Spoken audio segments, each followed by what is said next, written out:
বিছানা টিছানা কীরকম এলোমেলো পড়ে আছে দেখেন। এই বিছানা গোছানোর জন্য মানুষ দরকার। আপনাদের সন্ধানে কোনো মানুষ থাকলে একটু বললেন তো, এরকম বিছানা, এই যে ঘর দোর, একটু এগুলো সব একটু গোছায় টোছায় রাখা দরকার। বাংলা একটা প্রবাদ আছে, কেউ কেউ বলে যে টাকা পয়সা হলো হাতের ময়লা। আসলেই তো, টাকা পয়সা যদি হাতের ময়লা হতো আর কুড়ায় কুড়ায় পাওয়া যেত, এই যে এরকম এরকম মনে করেন নিচে যদি এরকম কুড়ায় পাওয়া যেত, কিংবা এরকম বিছানার উপরে যদি এরকম পাওয়া যেত, তাই না? এক ভাই তার কিছু টাকা আমার কাছে দিছিল পৌঁছে দেওয়ার জন্য। তো আমার আবার একটু পাগলামি আছে, ভাবলাম যে টাকাগুলো এরকম ছড়াই ছিটায় একটু দেখি, একটা ভিডিও করি।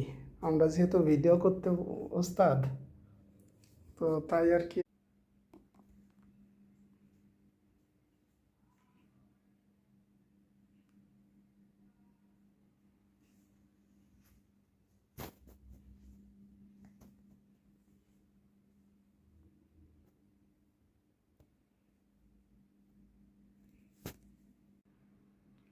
গাইজ, আশা করি সবাই ভালো আছেন।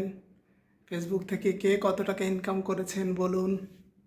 এই যে দেখতে পাচ্ছেন, টাকা আর টাকা।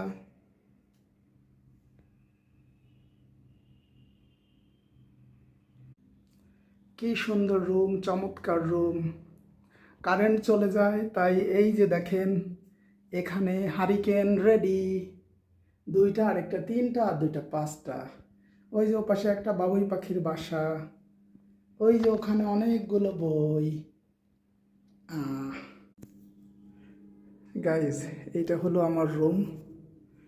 দেখি, দরজা দিয়ে ঢুকি, ঢোকার পর এই যে কিচ্ছু দেখা যায়। লাগবে? কারো লাগবে নাকি?